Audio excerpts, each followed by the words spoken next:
But we'll start with Pete, and then if you want, we'll take some questions at the end. Please, Pete. Well, thank you, Mr. President. As you said, it has been a historic year at the Department of War. Recruiting and retention over this year are at the most historic levels our country has ever seen. I had a chance to be on a aircraft carrier destroyer over Thanksgiving. The spirit in our ranks since the election under President Trump is unprecedented. I've never seen anything like it as a soldier myself in uniform, and I know a lot of you feel the same way. We've ripped out the DEI and the political correctness. It's all merit-based at the department. We're getting back to basics: accountability, training, readiness, lethality, and that's reviving that spirit. And Mr. President, we're rebuilding the military, historic investments. I just took briefings on the Golden Dome and F-47, next generation capabilities that are going to make sure that for generations to come, America has the most powerful, most capable, most lethal military in the world, which you have rebuilt once and we're rebuilding again. And then we're reestablishing deterrence and credibility. If you look at what happened, we deal with every day the outcome of what happened in Afghanistan, the debacle under Joe Biden. We just dealt with it in the streets of Washington, D.C. with those 2 National Guardsmen. And then what happened on October 7th with Hamas, what happened in Ukraine, a war that never would have started under President Trump. We're having to rebuild that. So whether it's freedom of navigation and taking the fight to the Houthis, whether it's Midnight Hammer, those beautiful B-2s going 37 hours back and forth, undetected, delivering with precision, and Iran not getting nuclear capabilities, Europe and NATO stepping up to 5%, locking down our southwest border. It's been an honor to work with Christy and Tom and everyone else down there to lock it to 0, operational control of our border. And then it's getting after and going after narco-terrorists and designated terrorist organizations in our own hemisphere. As I've said, and I'll say again, we've only just begun striking narco boats and putting narco-terrorists at the bottom of the ocean because they've been poisoning the American people. And Joe Biden tried to approach it with kid gloves. And allowed them to come across the border, cartels take over community, 20 million people, hundreds of thousands of Americans poisoned. And President Trump said, no, we're taking the gloves off. We're taking the fight to these designated terror organizations, and it's exactly what we're doing. So we're stopping the drugs, we're striking the boats, we're defeating narco-terrorists, and we're standing... And you may say one thing, that drugs coming in through the sea by sea are down 91%.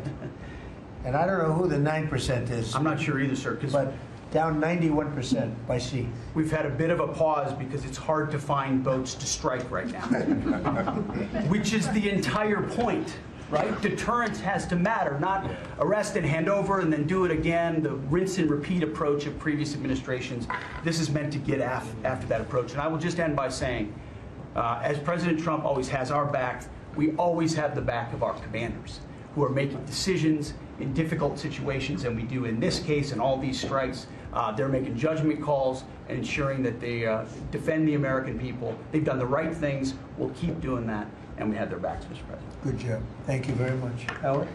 So we set out to stop the ripoff of the United States of America. This is about global change of trade. We've been ripped off since 1945 when we set this policy.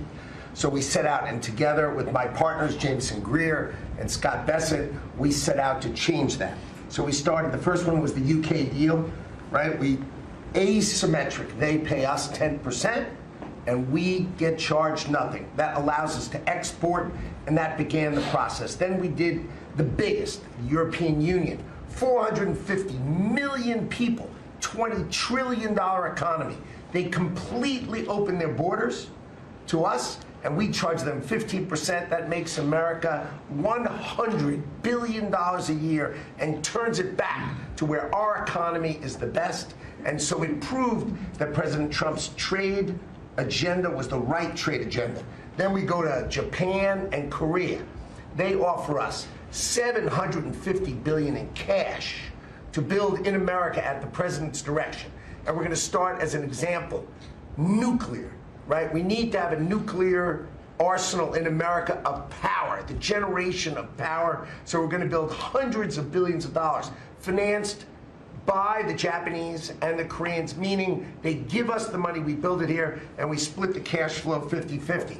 We're going to build ships, $150 billion worth of ships in America. That changes the way things work.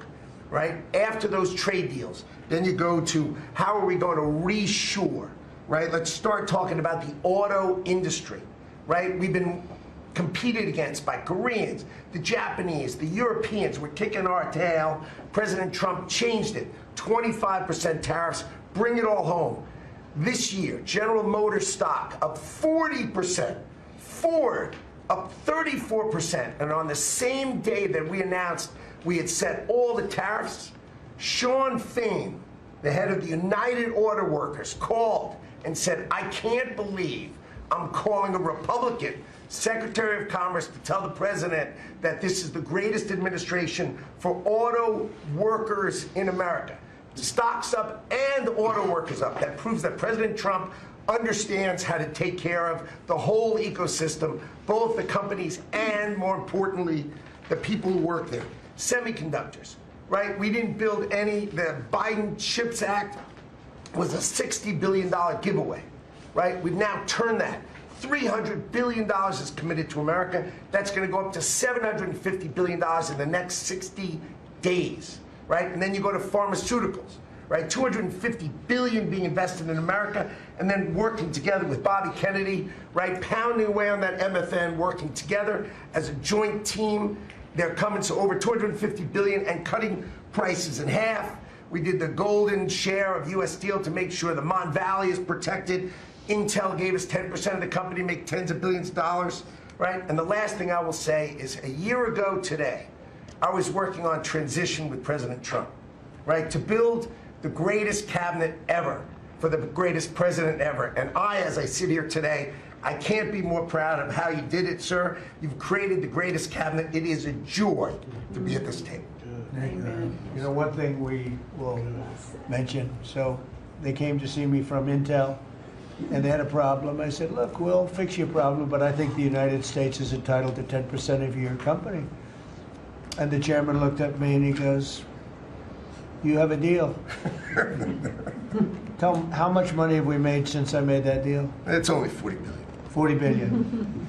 We made $40 billion. That was, what, 3 months ago? Does anybody write about it? Nobody writes about it. That's okay.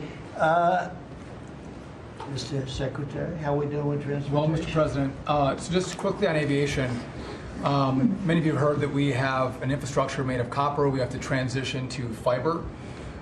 The last administration said it was going to take more than 10 years to complete the transition from copper to fiber. They had no plan to actually do it.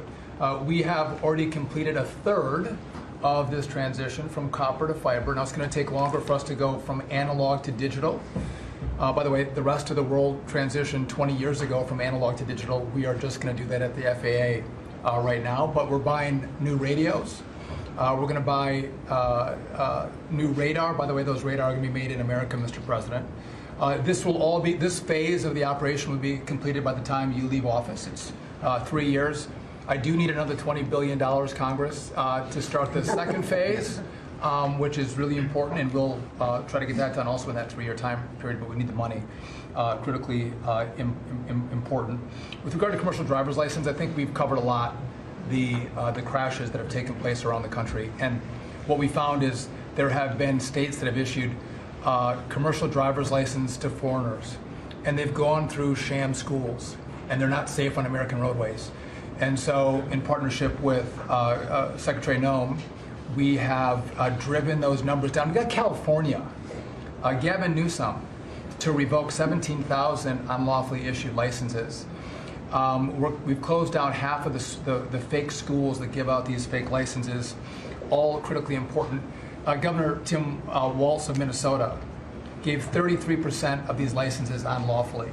People that should never have a driver's license driving a big rig on American roads, endangering the American people, shameful. We've cleaned up Union Station here in D.C. per your directive. We're going to rebuild Penn Station in New York. We're going to break ground at the end of 2027, get that project operational.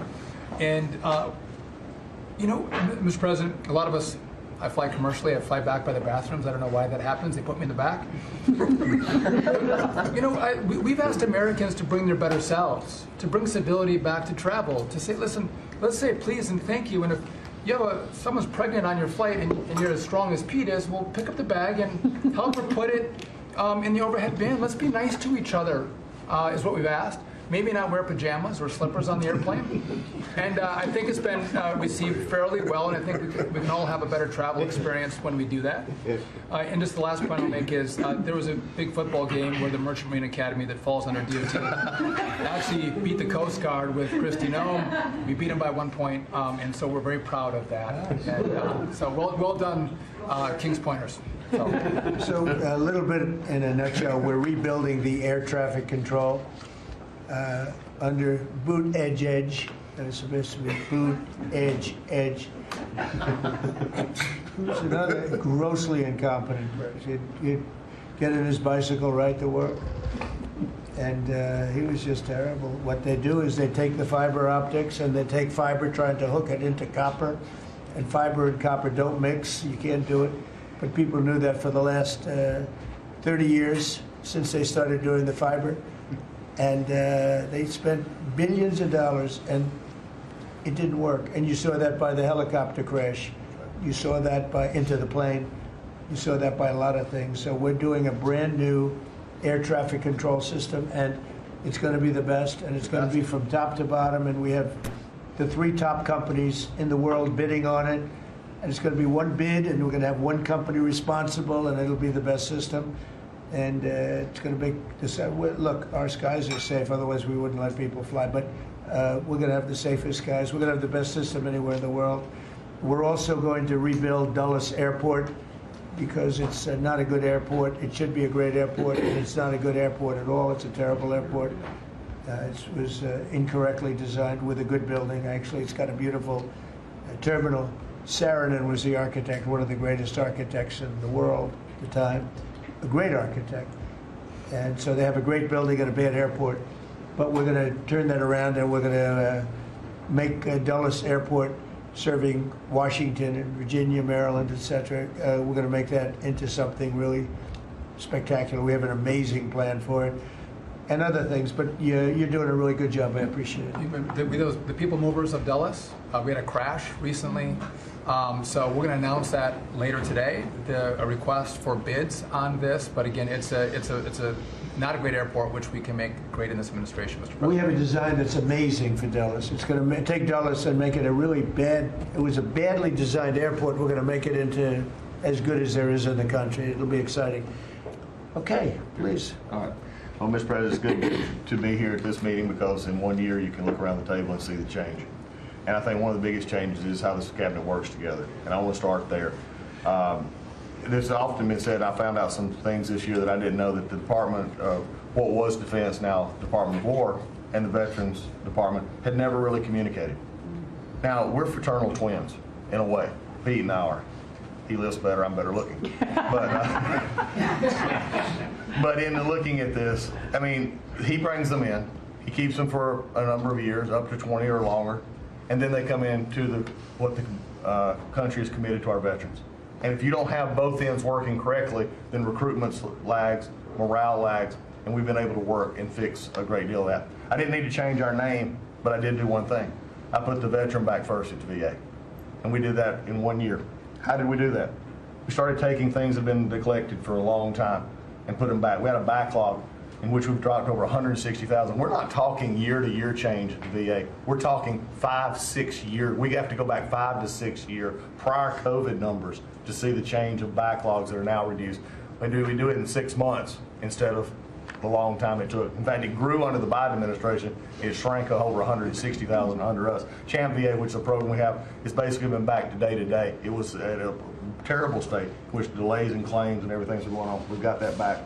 We're doing things like taking a new look. I have one question that I ask when I go to my hospitals, which by the way, over 170 hospitals, 1,200 clinics, and I ask the people one thing, Mr. President. I said, what are you doing right now that if you were just honest and I wasn't standing here, you say, this is stupid. It's been amazing what we've gotten and the feedback that we've had. We've been able to change how we do credentialing, how we do privileging, how we do hiring. We're all working through that. And it has all made a difference for our veterans as we go forward. C&P exams for veterans out there listening. If this is the one where disability claims, where they say, well, let me send you to a doctor to make sure. Most of the time, we have that already in the record. We're working now to where those could actually be changed, where we can just look at the record and not have to send them to the doctor. That's almost a $3 billion savings that we could let, and also not taking what the veterans get. We're also getting ready to announce here pretty soon a reorganization that's going to bring our hospital system organizationally in line with the 21st century. We are the largest healthcare organization. It's about time we acted like it, Mr. President. You gave that leadership, and we're going to do it.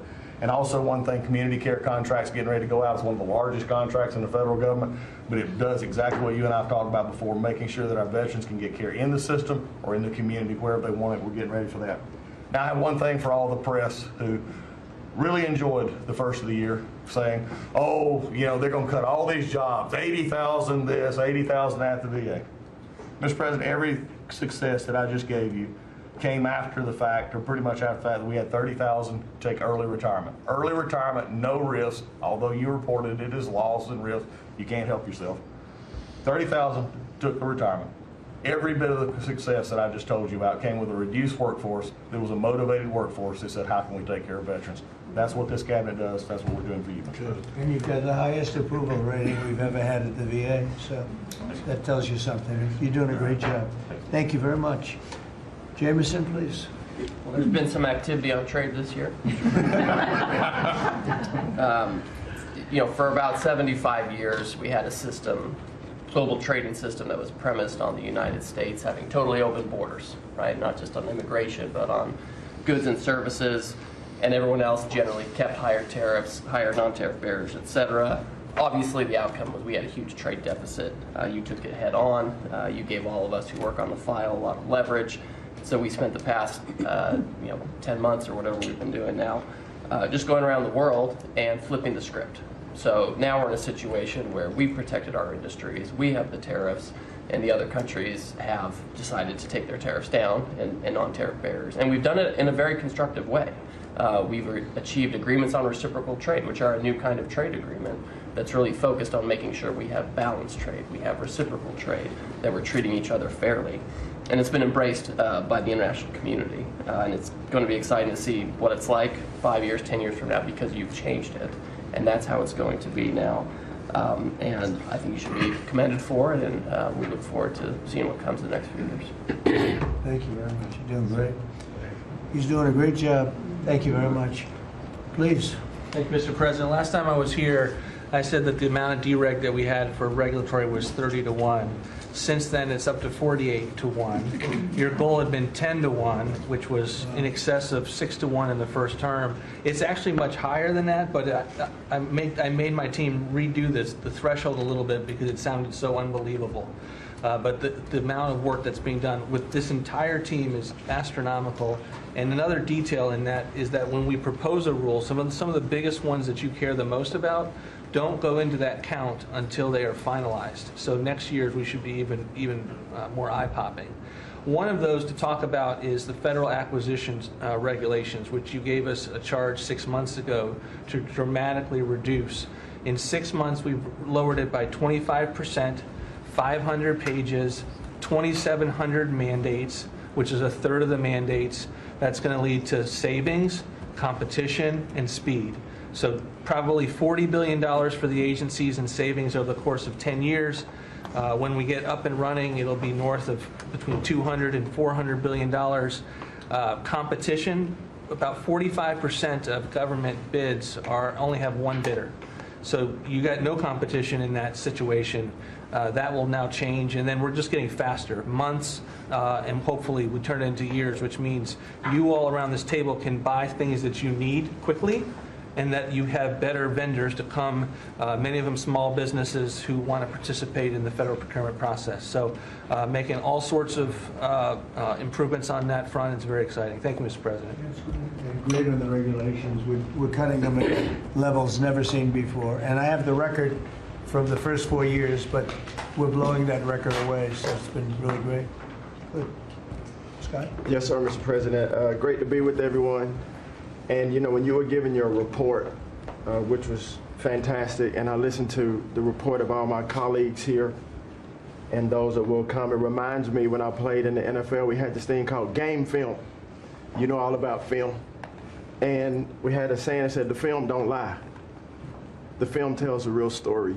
And I hope that the American people, when they watch the film that's going on now in this time in our history, that they will see that America is greater today than it ever has been. And so I thank you for that. And thank you for giving us good stories that we can tell for the American people. Scott, we're saving our country. Yes, sir. Okay, and I don't want to be braggadocious. We're saving our country. Our country was going down and would never have been able to come back. We're saving all of us, but we're saving our country. All right, go ahead, please. Yes, sir. So at Housing and Urban Development, in keeping with your executive order, sir, in making America's streets safe and beautiful again, we've been very intentional about making public housing in our country safe. And I want people to know, our colleagues know this, but people in America know that we actually care about people that live in public housing around our country. A lot of public housing is wrought with crime, sex trafficking, drug trafficking, illicit drugs, illegal aliens living in public housing, but we've put them on notice to let you know that it's not lost on us. We care about the people, we're paying attention to it, and we're going to root out crime in public housing. We've been very focused on working with the Memphis Safe Task Force, the DC Safe and Beautiful Task Force, working with Pam and Christy and others, and law enforcement. Our law enforcement is tremendous. Every single night they go out and they go to public housing to make sure that our people are safe, mothers and children are safe. And so at HUD, you know, it's a different day. We're running new plays. The film was real bad when I came in, I'm going to be honest. But we are giving the people that live in public housing the assurance that they will be safe. And we also announced a new crime hotline, sir, that people that live in public housing, if they see criminal activity, if they see illegals living there, if they see drug trafficking, if you see it, if you hear it, report it. Don't be afraid. And so work with our Office of Inspector General. We've set up this crime hotline, and also working with Christy and Department of Homeland Security, making sure that everyone that lives inside of public housing is accounted for and that they are American people. And so I say that and I emphasize that to know that we prioritize American people and American people only. Lastly, sir, in Atlantic City, we took over the Atlantic City public housing because the living conditions were deplorable. And they have people that have been living there for 3 generations, and they were being treated very bad. And so I took it so that we can now give people a safe place to stay. And working with the First Lady in the Foster Youth Initiative has been a great joy for me and our team. So thank you for doing that executive order to make sure that our foster youth have a safe landing pad and have financial literacy as they age out of the foster youth system. And sir, you talked about affordability. HUD has supported over 1 million Americans in home ownership and affordability, and over 560,000 are first-time home buyers. So I hope that the press will write about that good news, that 1 million people are able to own a home and to refinance their homes. And sir, we are moving our building from DC to Alexandria, Virginia. So thank you for your support. We're going to save the American people about $500 million. So that's my report. Thank you, sir. Thank you, Scott, very much. Well, coming off of Thanksgiving, moving towards Christmas, I think it's the season of Thanksgiving, and 2 words for me are gratitude and joy. Gratitude to you for, as Howard said, bringing this team together. I say it a lot, but I'll say it again, that this is like family at this point, and I don't know that there's ever been an organization like this, at least a government like this in the history of our country. These jobs are hard, but the joy every day in getting to fight for America and save the country is the privilege of all of our lifetimes, I believe. So thank you for that. At U.S. Department of Agriculture, the People's Department, Abraham Lincoln launched this department in 1862. But under your leadership, we have finally, again, put farmers and ranchers and rural America first. In the last year, it's no longer DEI, climate change, sending out money based on the color of a farmer's skin. It's now about literally putting farmers back at the center of it. And under the last administration, we talked a lot about affordability. We'll continue to talk about that. But under the Biden administration and the destruction of our economy and the cost of inflation, interest rates for farmers and ranchers went up 73%. Labor went up 47%. Fertilizer went up 36%. Fuel went up 28%. So when you think about the extreme economic strain that a lot of our farmers are under in our farm economy, these are massive, massive numbers that will take some time to get out from under. But we've already seen the beginnings of the movement toward more affordable food, housing, fuel, et cetera, and that will only continue to trend as we work to solve those issues. My partners in trade, of course, they do the work, but I'm constantly talking to them about selling more soybeans, selling more corn, getting more of our products out. But when we really think about how to solve for this idea that for so long our farmers, many of them have been farming for government checks instead of moving their product around the world, these trade deals change that forever. And it isn't one trade deal or two trade deals, it's dozens of trade deals. And so talking about rural prosperity and bringing the golden age back to rural America, which has been lost for too long. And we're going to focus on that next year, hopefully with our Vice President, many of our cabinet members. But the opportunity to do that under these new trade deals is unprecedented. And so just putting farmers first, our ranchers first, Mr. President, is such a huge priority and an accomplishment of the last year. The second quick thing is lawfare, and I know you know this better than anyone in the country. When a government politicizes and weaponizes their power to go after average, everyday Americans, well, from you, the top of the EPA's president, but all the way down to the ranchers in South Dakota, the Maud family, who were facing jail time over a fence line dispute that had been in their family for 130 years. We fixed that. The family, the Henry family in New Jersey, who were facing their farm being taken away for eminent domain to give to affordable housing, we fixed that. So being able to completely change the trajectory of private property rights, but especially as it has to do with our farmers and ranchers in our rural communities, changes everything for our country. And then the third thing, we have so much great things to talk about at USDA, but the third thing, which became very much a part of the national conversation during the Democrat shutdown, was SNAP reform, food stamp reform. When all of America saw what so many of us know and have been working on, but when you have so much rampant fraud in a program that 42 million Americans participate in, now big good piece of news that I hope is written about, since you became president, about 800,000 of those 42 million have moved off of food stamps, which is hopefully the plan with better jobs, higher wages, et cetera. But still, when we found 186,000 dead people's Social Security numbers being used, 500,000 people receiving benefits more than twice. We had a couple of people receiving benefits in 6 states. In February of this year, we asked for all the states for the first time to turn over their data to the federal government, to let the USDA partner with them to root out this fraud, to make sure that those who really need food stamps are getting them, but also to ensure that the American taxpayer is protected. 21 states said yes, not surprised. 29 states said yes, not surprisingly, the red states, and that's where all of that data, that fraud comes from. But 21 states, including California, New York, and Minnesota, the blue states, continue to say no. So as of next week, we have begun and will begin to stop moving federal funds into those states until they comply and they tell us and allow us to partner with them to root out this fraud and to protect the American taxpayer. As Joe Biden was working to buy an election a year ago, he increased food stamp program funding by 40%. So now as we continue to roll that back.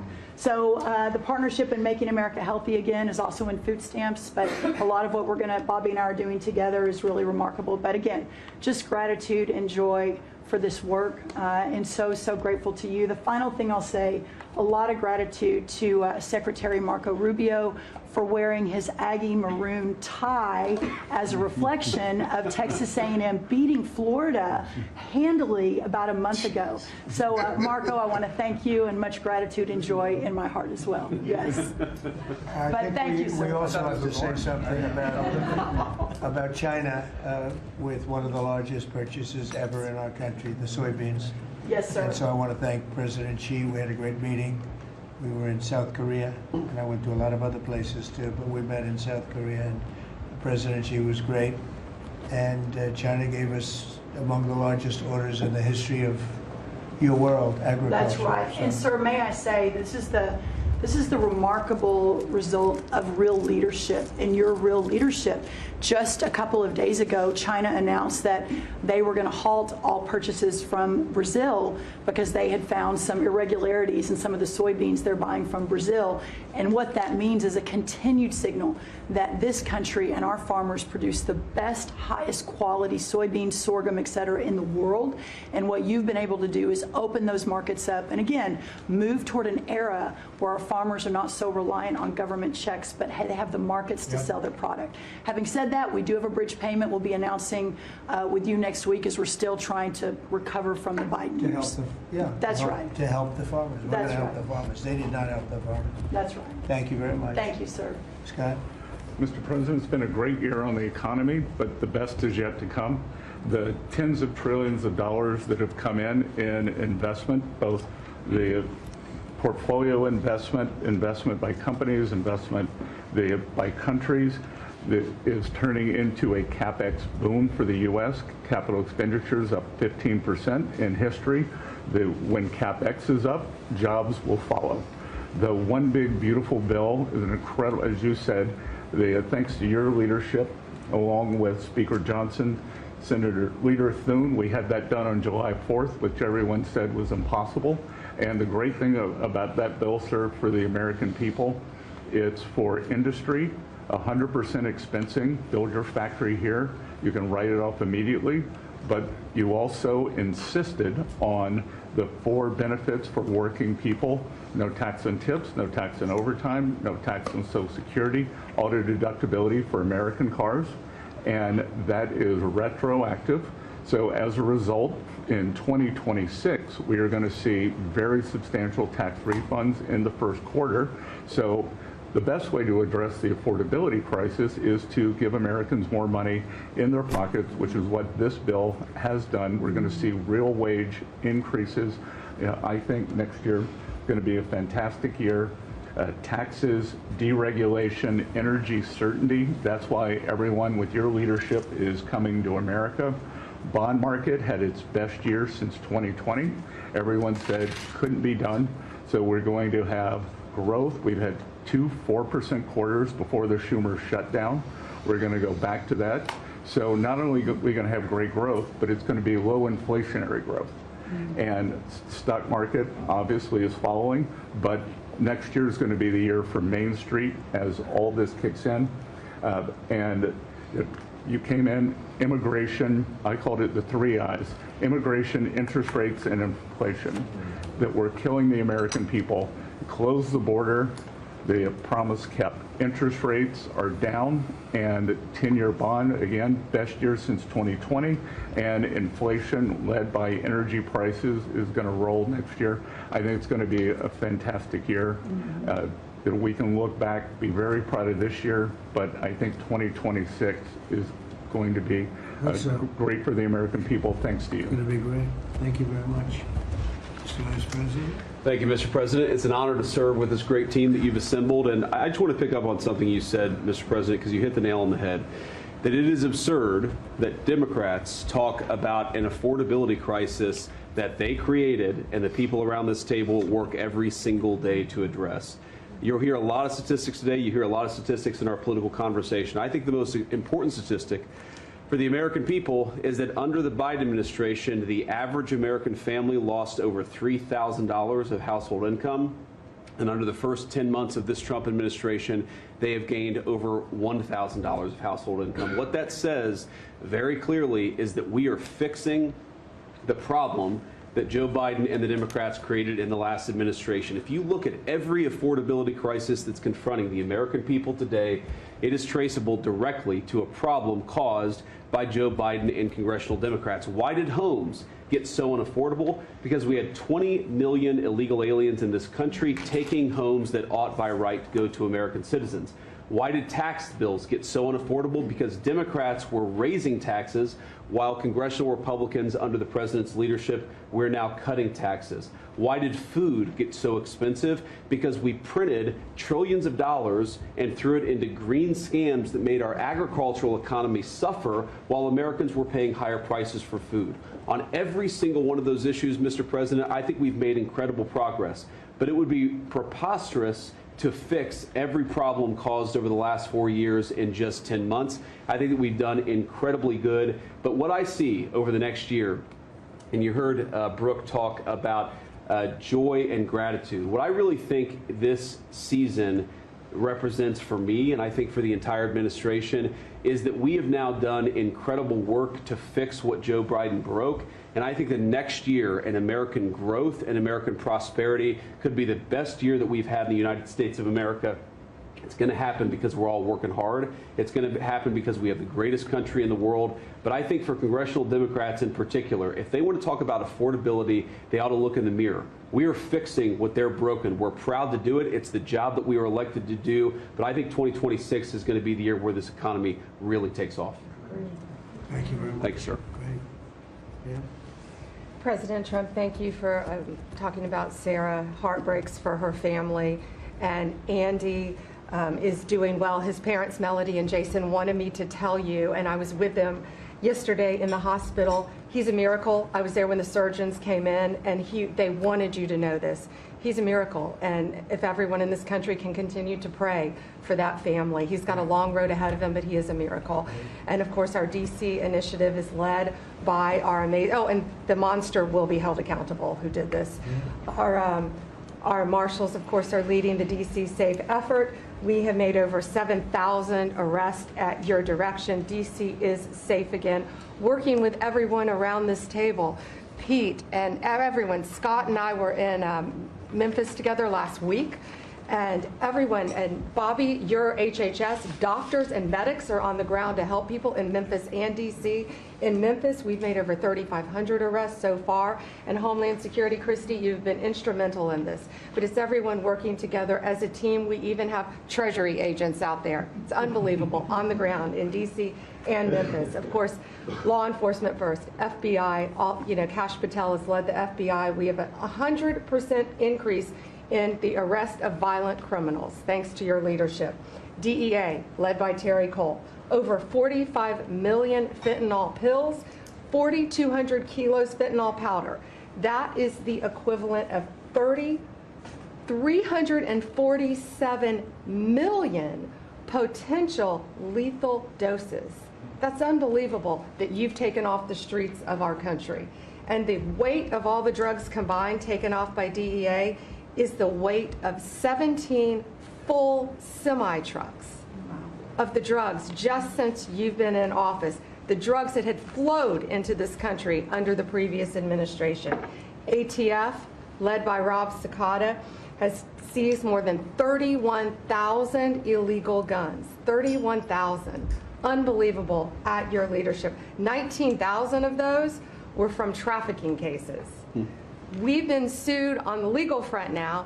We have been sued 575 times. 575 times. More than every administration going back to Reagan combined. Most recently, yesterday, I was sued by an immigration judge who we fired. One of the reasons, she said she was a woman. Last I checked, I was a woman as well. But 24 Supreme Court wins, President Trump, 92% success rate. We told you it would take a while to get to the Supreme Court. We're doing it at record speed, led by John Sauer, of course, Sarah and Hosh, all working together. Immigration, we're winning. Nationwide injunctions, ending DEI funding, working to secure that our federal workforce is aligned with your America First agenda. Representing pretty much everyone in this room. We met with your general counsel yesterday, Doug, working with everyone. It's nonstop. ICE, of course, we're winning there with Christy. We're Brooke, SNAP benefits, won there. Marco, USAID. Pete, National Guard, of course, going nonstop. Our U.S. attorneys are fighting violent crime, working around the clock to make America safe again, which was your directive, our Civil Rights Division, suing Gavin Newsom 3 times now, Prop 50, keeping boys out of girls' sports, and in-state tuition for illegal aliens. We've sued over election integrity. We are litigating major universities with Linda. Thank you, our Civil Rights Division, for everything that you've done to end DEI in our schools. Our Civil Division fighting sanctuary cities every single day. And of course, our Antitrust Division with Google, major settlement. Our attorneys are working on terrorism, TDA, MS-13, Antifa, President Trump. We've charged more than 500 defendants with assault on federal officers thanks to your directive. And also, we have dropped countless cases against Americans that were prosecuted under the Biden administration, including J6, COVID, FACE Act, and more. And as everyone knows, we cannot talk about pending grand jury investigations, but no one is above the law, and that includes what happened in Arctic frost. I hope everyone has a very Merry Christmas, Happy Hanukkah, and Happy Holidays. Thank you for fighting for our country. Thank you. Thank you very much. Please. Great. Well, thank you, Mr. President. Thank you for allowing me to be at this table. When I came on board, I knew really none of you in this last year, and it's been a year, Mr. President, since I've had the pleasure to serve this country on the workforce. Everybody said the Department of Labor would be quiet, fly under the radar, you won't have to do too much. Absolutely not, because you made the American people realize the American dream is real for the American workforce.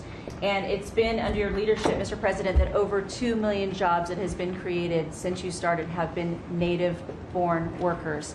And that is the difference between this presidency, this administration, as opposed to the Biden administration, where mostly foreign-born or federal government jobs. And I think through the private sector, over 2 million jobs of native-born. And so the Labor Department has wasted no time in putting that into action with our Make America Skilled Again, either grant dollars, but the intentionality of the apprenticeship program, 1 million active apprentices across this country. We have done over 250,000 new apprentices so far in the first year and registered over 2,000 new apprenticeship programs. Why do we need the apprenticeship programs with the men and women in the trades? Because of the leadership of onshoring and reshoring, and have a lot of these companies reinvest in America. We have to build this country. We cannot do that without the tradesmen and women and the craftsmen of this country. And I think that, Howard and I, we talked about that from the beginning, and we're going to have to lean in on that because we need the labor force, 700,000 new skilled jobs with electricians, construction workers, machinists, and so forth. And as I traveled with the Vice President as well, we see that on the manufacturing floors of this country, they're in desperate need. The Department of Labor are going to get the workforce skilled again. Working with Secretary McMahon as we move a lot of the education out to our respective states, we are now working together, and we have deployed $86 million in investments, and a lot of that is in AI infrastructure jobs to have our new workforce proficient and literate in AI if we're going to continue to lead the AI race, and we're working on that. And the Department of Labor is now creating and will soon launch the AI infrastructure and workforce hub, which we will be able to track that metrics to see exactly if these dollars are going correctly. Integrating education and workforce with, obviously, Administrator Loeffler and I are on the road a lot together because we're talking about Main Street as well as a lot of the manufacturing jobs, and how we're being an ally to our businesses as opposed to an adversary. For far too long under the Biden administration, we were adversaries to our business owners, and we want to give them a leg up always and make sure that we're paying attention. And we want our workforce to be educated. We do not need the numbers that we have seen across this country where our 4th through 8th graders cannot do read, write, or do any math, and they are our future workforce. We have to depend on the American worker first. Also, lowering healthcare costs in line with the executive order. I'm working with Treasury and HHS, and rulemaking is underway to expand healthcare transparency and make pricing more affordable for our employers who offer these to their employees. Promoting retirement security, the department rescinded the Biden administration's guidance that restricted the use of crypto in the retirement investments, and we're seeing more and more of that. Where we also rescinded the supplemental statement that discouraged the fiduciaries from considering the alternative assets for 401ks, and that will also come through the Department of Labor, that rulemaking. Ending abuse of cheap foreign labor at the expense of the American worker. We launched over 200 investigations into companies who will have abused and or fraudulently against the American worker. So Project Firewall was released. Thank you, Mr. President. We want the trained workforce, but we will root out the fraud and abuse, and we'll protect the American worker first. And slashing the job-killing regulations. The department has rescinded discriminatory DEI practices. And I will tell you, reducing compliance costs for businesses, as it was for DEI, has saved American businesses nearly $1 billion this year by just getting rid of DEI for that compliance cost that they've had to do. So, Mr. President, continuing to skill the American worker, the American workforce is going to be my mission. We have to do it faster. We have to do it quicker. We have to build so that the American people can realize that American dream that you have laid out so eloquently. And it's an honor to serve under this administration and to talk to the American workers who believe in the American dream again, the pride on their face, the pride of the American worker, the skilled men and women who build with their hands. It's an honor. Thank you, and Merry Christmas. Very good job. Thank you very much. Chris? Mr. President, I am honored and frankly inspired to sit at this table with this incredible team of leaders that work every day for one and only one constituency, the American people. Not this group or that group, the American people. The price of energy that's very much on the mind of Americans. The biggest determinant of the price of energy is politicians, political leaders, and policies. That's what drives energy prices. Under your leadership, what we've seen in the United States is just a steady drop in the price of gasoline, a huge consumer cost for Americans. As you mentioned early on, well below $3 a gallon right now and trending downwards. There are a number of stations in the heartland of America with $1.99 signs flying today. That's simply impossible without the leadership and changes you've brought. Now, of course, you can go to California, where the average price of gasoline is between $4.50 and $5 a gallon today in California. That's just bad political leaders there and bad policies in California. And taxes. And taxes. Taxes they charge on gasoline are just insane. Terrible. And electricity prices is a very parallel story, but it's a bigger moving ship, so the changes are a little bit slower. But Americans are outraged at a roughly 30% rise in the average price of electricity across this country. But everything we are doing together is going to reverse that. Not just stop the rises, but start a downward trajectory in electricity prices. And I can say that with confidence, not because we think these policies will work. We know these policies will work, and I'll get to that in a second. We're going to stop closing power plants. We've already done that, of course. Stop closing the coal power plants and natural gas plants that were shut down. We've got over 30 gigawatts of generators just sitting there today, not allowed to run. Well, of course, we're fixing that immediately. We're going to bring on from our existing grid tens of gigawatts more capacity that'll drive down the cost of electricity. But if we look at the last 5 years to see what works and what doesn't work, the most Trump-aligned policies in the electricity sector were by, no surprise, one of your cabinet members, Secretary Burgum, for 8 years governor of North Dakota. Over the last 5 years, production and demand for electricity in North Dakota grew 35%. Think what data center boom's going to do. And what happened? Electricity prices went down. Didn't rise slowly. They actually went down those 5 years. That's the answer. Trump-aligned energy policies increased demand for electricity. Nebraska and Texas, more Trump-aligned states, had significant growth in demand for electricity. They had electricity price rises, but well below the price of inflation. Unfortunately, Biden brought all of us a lot of inflation. If you look at the other end of the spectrum, California, New York, Massachusetts, Connecticut, Maryland, I could go on. What happened in those states? Policies and politicians that forced the building of unreliable electricity generation, which requires new infrastructure and transmission lines. And what happened? Today they produce less electricity than they did 5 years ago. A lot of spending money and less electricity. What does that mean? Of course, much faster rises in the price of electricity. Blue states have had 1.5 times faster rise in electricity prices than red states. Red states alone, less than inflation. We need to bring those policies. You are bringing those policies to the national level. We hope the blue states will come along with us. But your policies are going to start the decline of electricity prices nationwide under your leadership by just bringing back common sense. So thank you for allowing me to be part of this team. For people here who are focused on winning, special thanks to Howard and Scotty who were there with me to see the Denver Broncos win on Monday night. Now we want nationwide wins on energy for 3 more years. And we're doing more energy production than we've ever done by far right now. Records across the board that'll continue to be reset every year you're in office. Thank you very much. Well, Mr. President, thank you for giving me a very interesting job. Some days it's a little controversial too, but it's been an honor to work for you. You are a great American.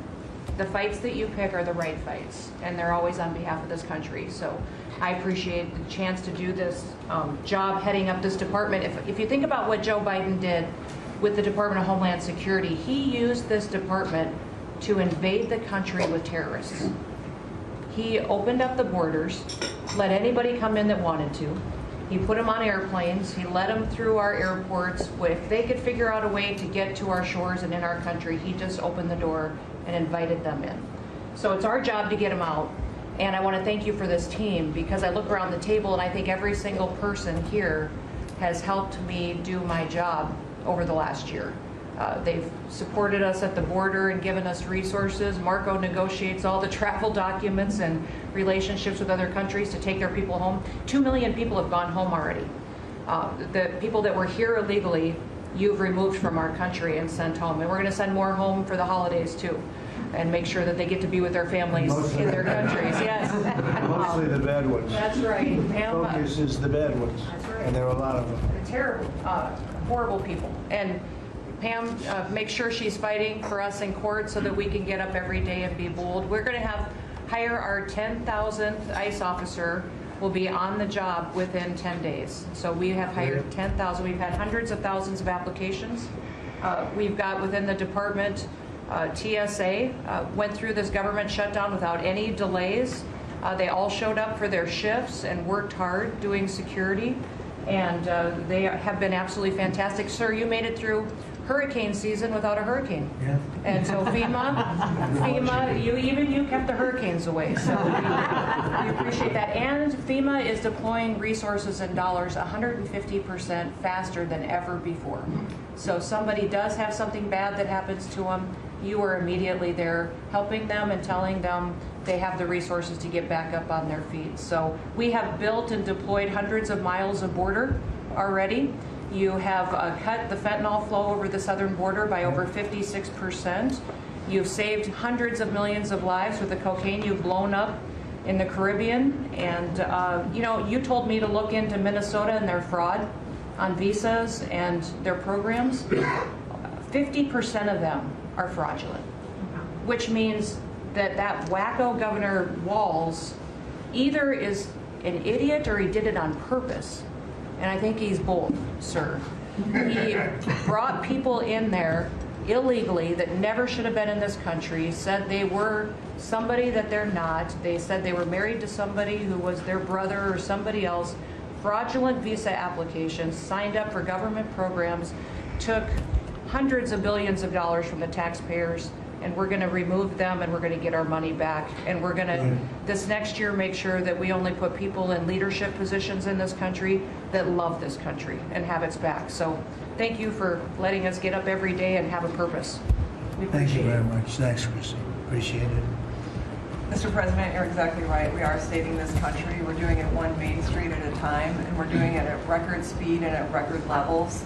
Under your leadership, small business optimism, according to the U.S. Chamber Index for small businesses, has reached an all-time high in the history of that index. So on Main Street, the economy is coming back thanks to your leadership, thanks to getting Biden inflation under control.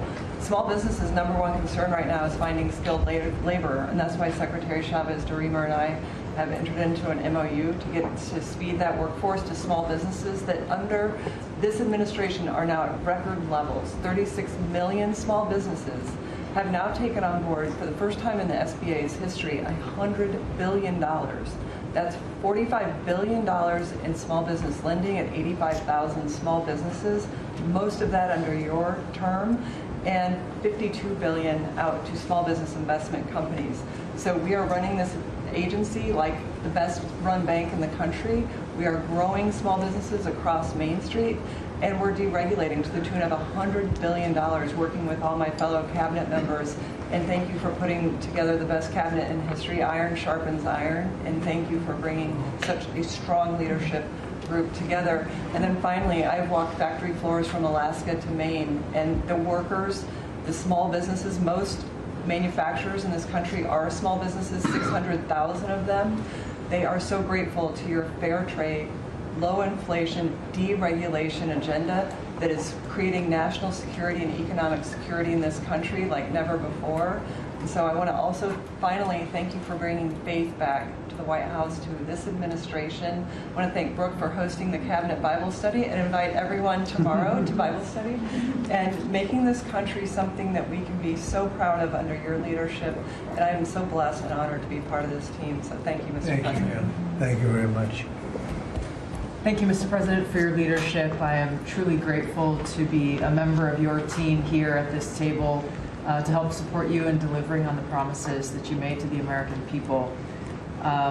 You came in with a very clear mandate of taking on the rampant weaponization, politicization of the intelligence community and federal law enforcement, experiencing yourself, the deep state abusing their power as they have against you, your family, and so many of the American people. Bring out accountability truly for those who have abused their power, making sure that the intelligence community is supporting your efforts in keeping the American people safe, secure, and free, and being the president of peace. I'm grateful to be in this position as your Director of National Intelligence to support you in these efforts, and I'll cover very briefly what we've done over the last year under your leadership and what we look forward to continuing to focus on next year. First of all, under your leadership, again, we've taken on a historic effort for transparency, declassification, and exposing these abuses of power by these deep state actors. We've declassified over 500,000 documents, many of which had never been seen before by the American people, put them online to bring about this level of transparency. We formed a weaponization working group, again, to be able to go after a lot of these abuses of power that have never seen the light of day, to support the accountability that under Pam Bondi's leadership in the Department of Justice is coming about. Secondly, bringing about reforms to the intelligence community to make sure that we have the most effective and efficient and focused workforce that's really working on bringing about the priorities you have laid out in ensuring our country's security. And lastly, Mr. President, working with many of our partners here around the table is going after these domestic threats. We have threats coming from both Islamist ideology as well as Islamist terrorists, foreign terrorist organizations, and those who seek to do harm to the American people, many of whom were let in across our borders under the previous administration. We are focused on these tasks and this imperative for the American people, and just appreciate your leadership, Mr. President, in empowering us to be able to conduct this service. Merry Christmas. Thank you very much. Merry Christmas. That's right. Merry Christmas. Say it loud and clear. Lee? Mr. President, your team at the Trump EPA has been crushing it all year to fix the big mess that we inherited and deliver amazing results for the American people. I've had the opportunity to visit all 50 states since confirmation earlier this year, and to hear from real people where they meet, where they live, and to bring their great ideas and their asks back to us to be able to deliver for them. At the Trump EPA, we have proven that you can both protect the environment and grow the economy. On the environmental front, since you were sworn in earlier this year, we have averaged a big environmental accomplishment every single day. On the 100th day, the 200th day, the 300th day of your presidency, each time we released a list of our top 100 environmental accomplishments. That has included a historic LA wildfire cleanup that you ordered us to complete in record time, which we did, and the Army Corps, under the leadership of our great Secretary of War, did their part as well. The federal government completely did all of the work needed to allow these residents and businesses to be able to rebuild, but poor leadership at the local and state level, unfortunately, is still resulting in these property owners unable to rebuild, and it's wrong. We also were able to reach an agreement with Mexico to be able to implement a plan to permanently end a decades-old raw sewage crisis on the southern border with Mexico. And Secretary Rubio and his team, Chris Landau, Ambassador Johnson, they've been amazing to get that done. On the deregulatory front, we have proudly launched a massive blitz that amounts to the largest deregulatory effort by any agency in the history of the United States. To put some perspective on it, in 1 year, at one agency, we will do more deregulation than entire presidencies have done across all agencies. It's incredible. You could go back across 4-year terms, 8-year terms, you've never seen this much deregulation. One agency, 1 year. In fact, when finalized, the proposed rescission of the 2009 Obama EPA endangerment finding amounts to the largest deregulatory action in the history of the United States of America. From fixing the agency's definition of waters of the United States, which is important for our farmers, our ranchers, and other landowners, to the effort to end electric vehicle mandates and promote consumer choice, eliminating regulations designed to eliminate entire sectors of our energy economy. We're thinking big and we're delivering big. We have reduced terrible derailments on diesel exhaust fluid systems. We're getting water moving faster, new pipelines and power plants built, and we're helping to unleash energy dominance. Mr. President, on the operational front, we have significantly reduced the size of the agency workforce, and we are accomplishing more with less. It's all about priorities, and our focus is on fulfilling our statutory obligations, helping to fast-track project approvals that were taking way too long, and closely following the law, as well as key Supreme Court decisions like Loper Bright to overturn the Chevron doctrine. We inherited massive backlogs that we've been eliminating all year long. We've been implementing your executive order to end COVID-era remote work. We consolidated real estate, canceled expensive media subscriptions, and closed a Biden EPA museum that none of you knew even existed. I'm sure none of you actually visited. To put it another way, in 2024, the Biden EPA obligated and spent over $60 billion in 1 year. An agency with an operational budget of about $10 billion a year. In their own words, caught on camera, they were tossing gold bars off the Titanic, wasting precious tax dollars to pay off well-connected Obama and Biden officials. And they were doing it without any apology or regret. The Biden EPA, in fact, was amending grant agreements just days before you came into office to reduce agency oversight. But this year, 2025, at the Trump EPA, similar theme that you'll hear from everyone around this table. With our actions canceling wasteful grants and implementing other measures just mentioned, we have saved $30 billion. They spent over $60 billion. We have saved over $30 billion. The bottom line, by the way, is that the Green New scam is dead. It's a new day at the EPA where we will protect the environment and grow the economy. We will deliver on the Trump mandate every day. And we will fight with just one constituency front of mind, and that is the American people. Thank you, Mr. President, for being willing to take a bullet for this country.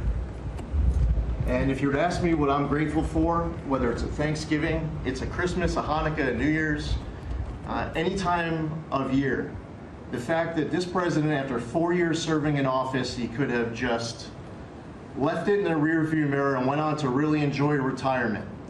But he is willing to take a bullet for all of you tuning in at home.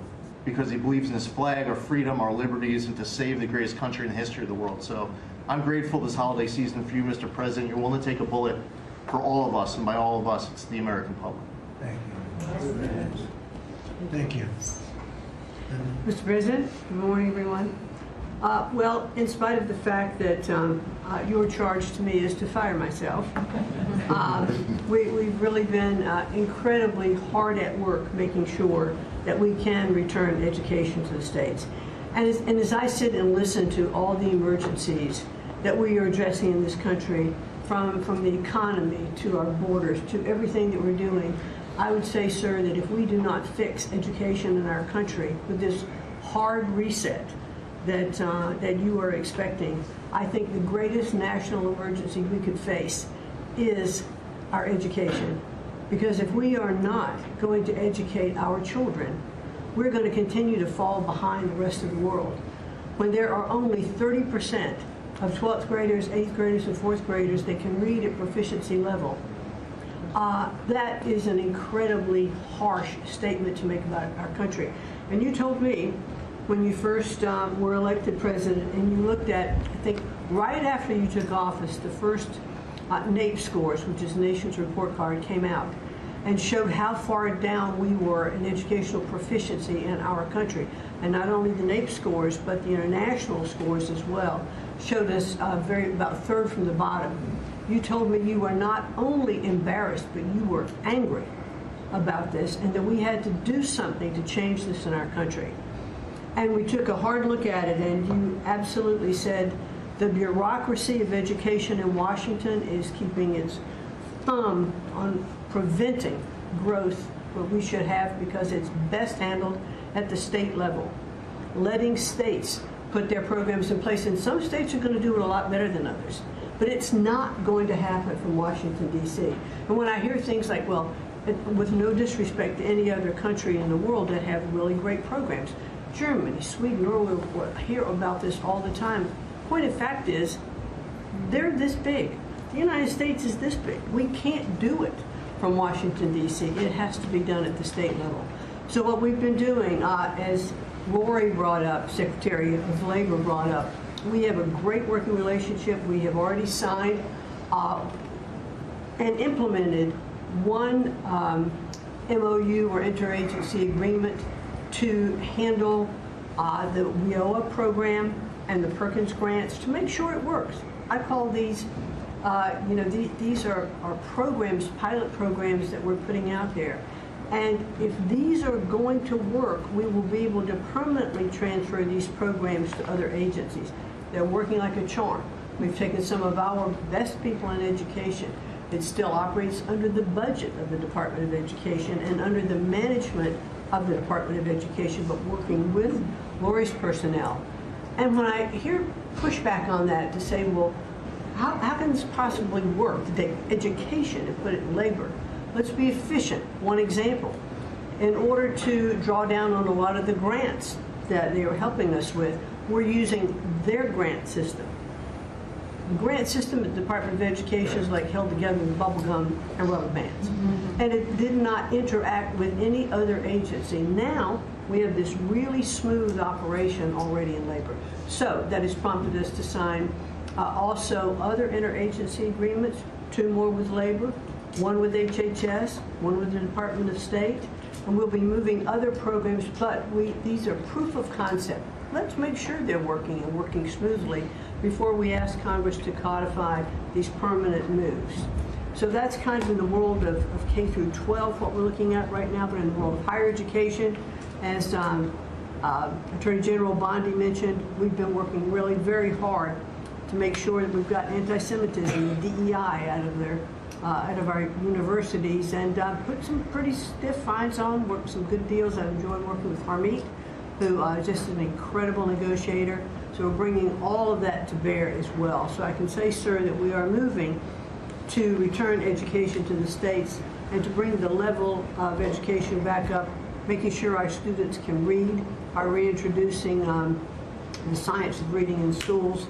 And going into next year, I can honestly say we've got a lean, mean machine operating at the Department of Education. It's only half the workforce of when we started, and we're more efficient, and I think we're going to see better results as we move into next year. So thank you for this incredible opportunity. Thank you very much.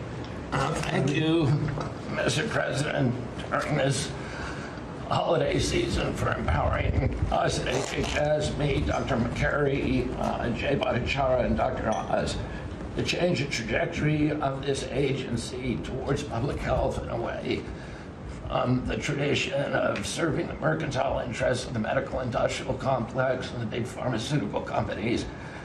2 weeks ago, we ended, under your leadership, a 20-year war on women by removing the black box warnings from hormone replacement therapy. The medical cartel was telling women that hormone replacement therapy during menopause was dangerous for them. In fact, here's what the science said.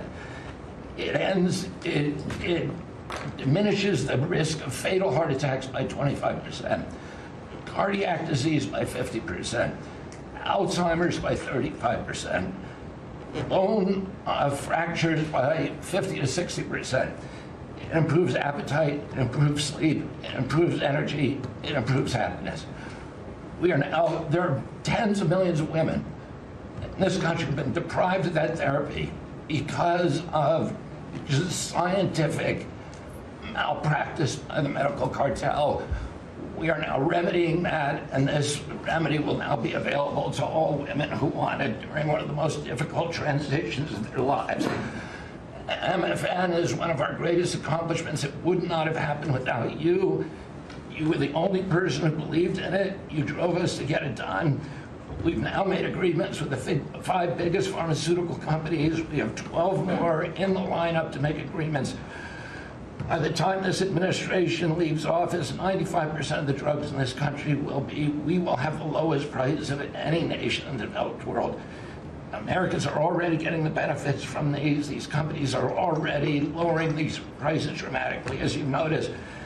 And then this week, Howard at Department of Commerce and Jameson at the U.S. Trade Representative made a bargain with Great Britain to raise their drug prices in conformance with your promise that the Europeans would raise theirs to counterbalance us lowering ours, and therefore we would keep intact the ecosystem of innovation and protect innovation.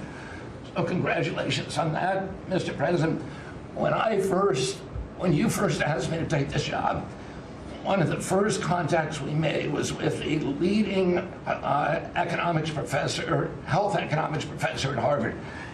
And we asked him what's the one innovation that we could do that would most dramatically improve the health care experience for the average American.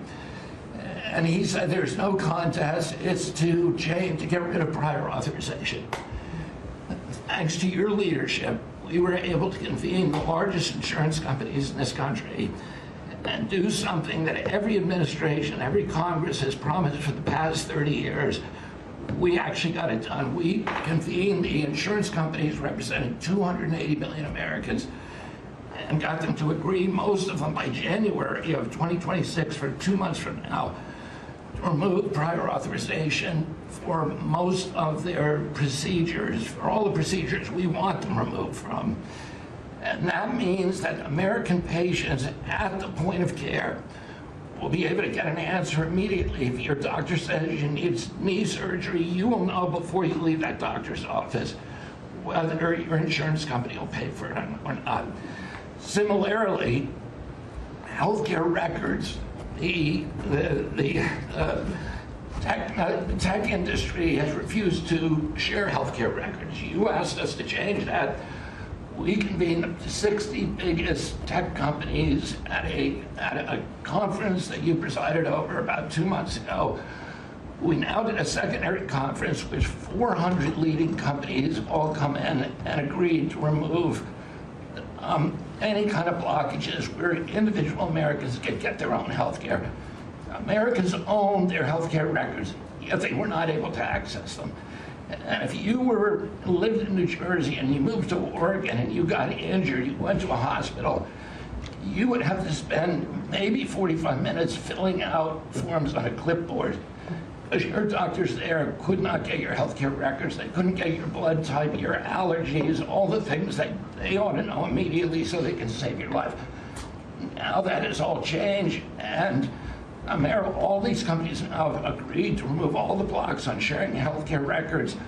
Every American will have their healthcare records available on their cell phones, and it's already happening. In the last 6 months, there have been over 100 times the number of healthcare records shared by hospitals and during the entire previous administration. On deregulation, HHS proudly is now leading the pack, and thank you for your help on that, Russ. But today we announced the revocation of the nursing home rule, which was overburdening rural areas across this country, Indian reservations, with regulations that were going to destroy the nursing home industry in those communities. And that is going to be a $25 billion savings. Those are some of the things that we're doing because of your leadership. President Trump, thank you so much, and Merry Christmas to you. Thank you, Bobby, very much. Great job.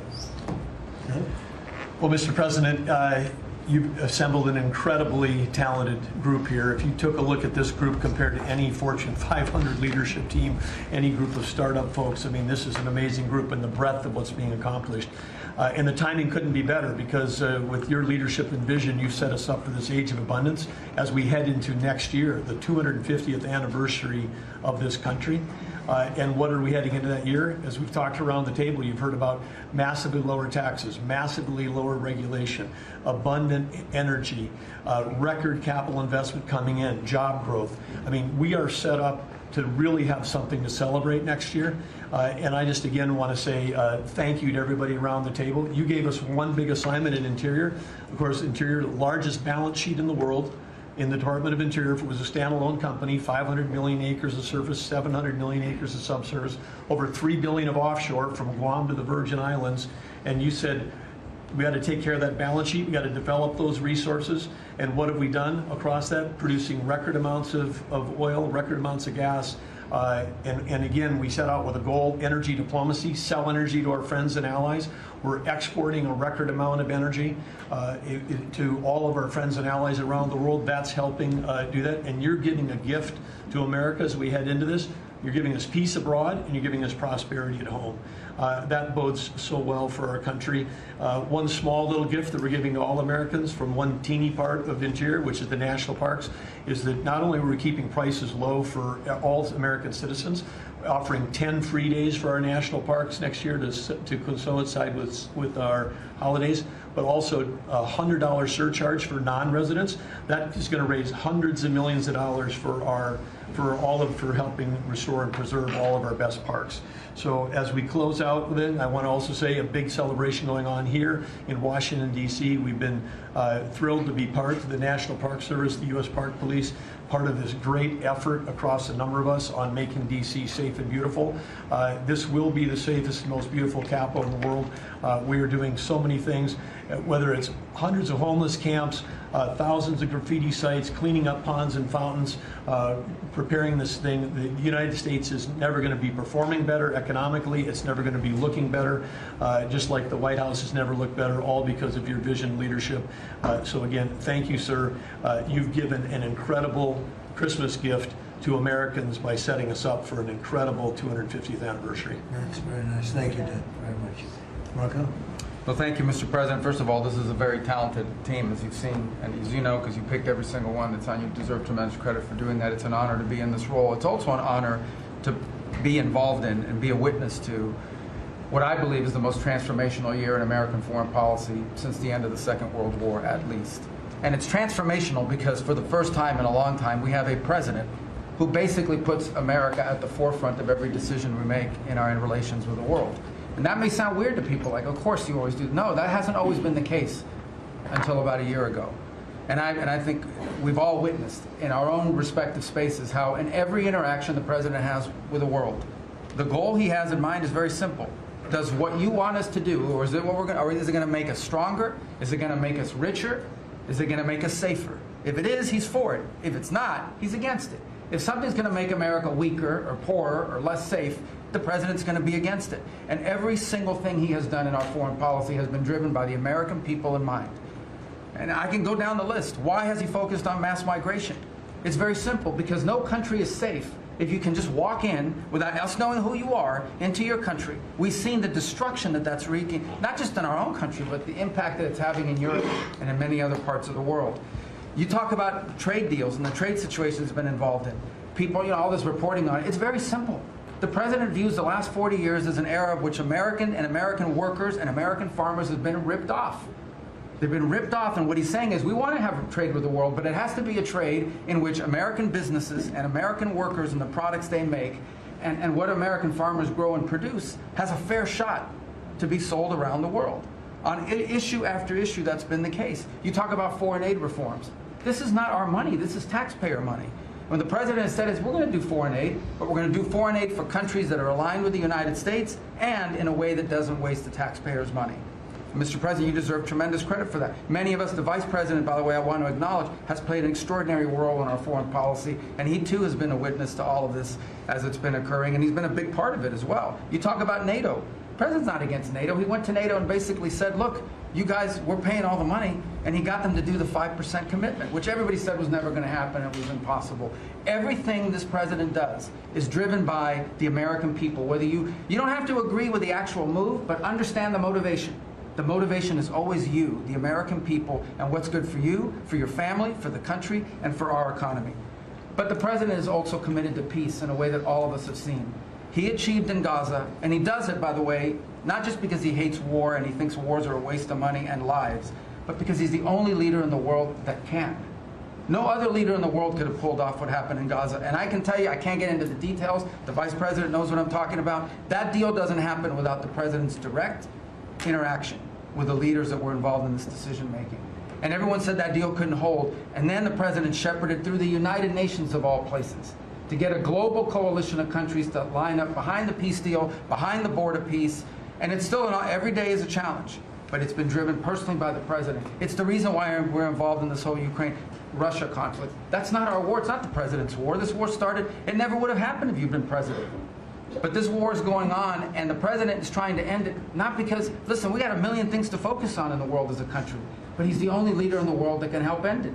And that's why even as we speak to you now, Steve Woodcock is in Moscow trying to find a way to end this war, to save lives of 8,000 to 9,000 people, Mr. President, as you know, are dying every week. More people are dying a week in that war than have died in the entirety of the U.S.'s involvement in Afghanistan or Iraq. Just think about that, how bloody and destructive it is. The president's taken on this issue of Sudan personally, not send out deputies to do it. Again, far away from the United States, because he's the only leader in the world that can bring it about to an end, not to mention all the other peace deals, very dangerous ones like India and Pakistan, or Cambodia and Thailand. And so on all these things, Mr. President, I think you deserve tremendous credit for the transformational aspect of our foreign policy. For the first time in probably 4 decades, the American foreign policy is driven by what is good for America and Americans. Whether it makes us safer and stronger and more prosperous. If it is, he's for it. If it doesn't, he's against it. And that sort of clarity is transformational. I close with this, and I know I'm last, so I wanted to be fast, but there was a lot to cover. I do want to say this is the most wonderful and magical time of the year.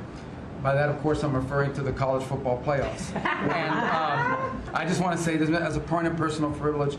And I'm a Florida Gator, but if the University of Miami gets screwed out of the college football playoffs after going 10-2 and beating Notre Dame, the whole thing should be scrapped, and you're going to have to take over it next year. That's great. Well, thank you all very much. Terrific. I hope it wasn't too long, but it was very concise, and we've done a lot. This group has done a lot. Amazing. Everybody at this table has done a fantastic. And Susie, thank you for doing a great job as our Chief of Staff. First female Chief of Staff in the history of our country, which is pretty amazing when you think of it, right? And she's the best. Thank you very much. Great job.